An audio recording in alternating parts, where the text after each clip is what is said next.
que é o jeito errado de começar a investir em previdências privadas? É justamente entrar numa previdência sem nem entender como que ela funciona, e principalmente o que é muito comum, gente, é entrar em previdências privadas por indicação de algum banco e sem analisar, confiando que o banco está te oferecendo a melhor oportunidade, tá. Então essa é uma maneira muito errada de começar a investir em previdências e muitas pessoas fazem isso, infelizmente, e elas estão tendo, perdas financeiras muito grandes sem nem saber, tá.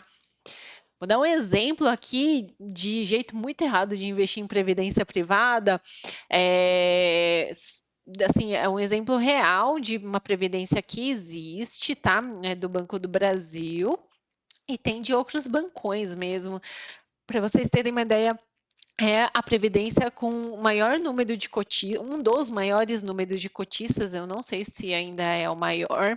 Ele foi uma previdência criada em 2006, tá. Ela tem 37 bilhões de patrimônio, então tem muitos cotistas envolvidos.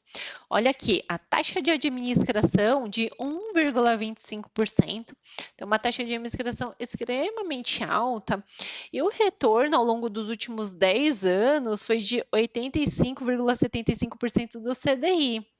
Ou seja, a pessoa que deixou o dinheiro aqui, em comparação com a pessoa que poderia ter deixado num Tesouro Selic, ela está perdendo rentabilidade, tá?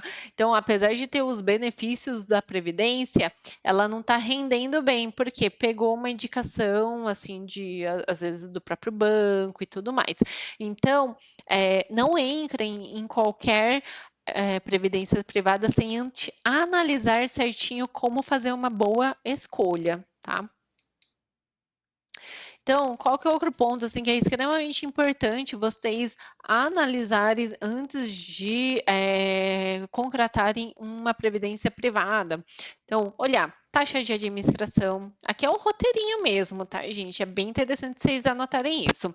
Então, taxa de administração, taxa de performance, performance nos últimos anos, principalmente em tempos de crise, tá? Então, tempos de crise que eu digo assim, por exemplo, uma guerra, uma pandemia, né, uma eleição. Então, esses são tempos de crise. Como que o fundo ele teve performance ao longo desse tempo, tá? Se há quanto tempo esse fundo existe, se ele é um fundo novo, se ele é um fundo antigo, quem que é o responsável por esse fundo, tá? Qual que é o patrimônio total desse fundo, quantos bilhões, não fiquem investindo em fundos extremamente pequenininhos que acabaram de ser lançados porque vocês não sabem quais que são os riscos envolvidos e a carência também. Às vezes vocês vão precisar e tem uma carência muito exorbitante, tudo mais, é importante as regras do jogo estarem bem claras,